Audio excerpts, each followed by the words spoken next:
a battleship rifle from Pearl Harbor. How cool is that? Right now I'm standing here with Michael and we are at the 2026 Las Vegas Antique Arms Show. I'm Eric with Legacy of the Gun, and this is so cool. I've never seen a gun that was recovered from a battleship from Pearl Harbor, a battleship that was sunk at Pearl Harbor, and yet you've got one right here. Yep. Tell me about this. What's the details on this? What's the history behind it? How did you get it? I bought this rifle from an auction probably about 6 years ago. Wasn't quite sure what I had when I did.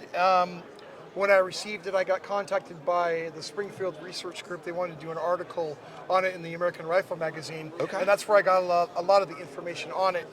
At the time when I purchased this was only one of two known to exist.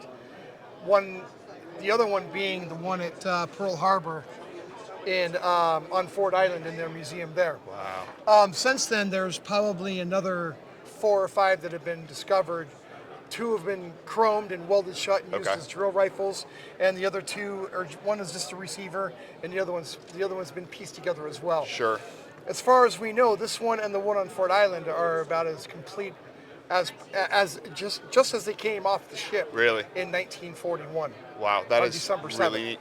Now, cool. You mentioned there's other ones that are known. Now, how are these known? Are they trackable by serial number? Where did the data come from on this? So, when the ship was sunk on December 7th, 1941, the damage wasn't extensive, so they built the dike around the ship. They pumped all the water out, they repaired the holes from the torpedo damage, they refloated the ship. Sure. So they could send it over to dry dock. Before they did that, the captain of the ship painstakingly removed each of the small arms out of the armory and documented each one of the serial numbers. Sure. Which is found right here on this list right here. Okay. So, after the war, obviously his records were military property. Yeah. So those were sent to the archives. A man by the name of Frank Mallory started the Springfield Research Group in the 70s and 80s.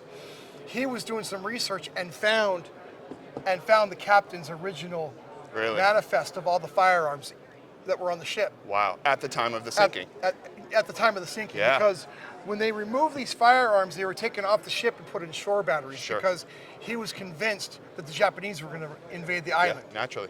Obviously, that didn't happen. And then these guns got dispersed throughout the war, and who knows what happened to them ever since then. And the records kind of got forgotten about. Nobody really knew about it. Yeah, the records were forgot about until Mallory found them in the archives. Really? And then now the hunt was on. Of course. For some of these guns that are still out there floating around today. Who knows? How many in total were there? Do you know? I don't have the exact count, but as you can see, there's quite a few. Sure. You know, a couple hundred 30 calibers. You had 1911 45s. Yeah. Thompson submachine guns. No kidding. So some 30 caliber light machine guns, but for the most part, they were all small arms. Of course. And they would use them for shore patrols. Yeah.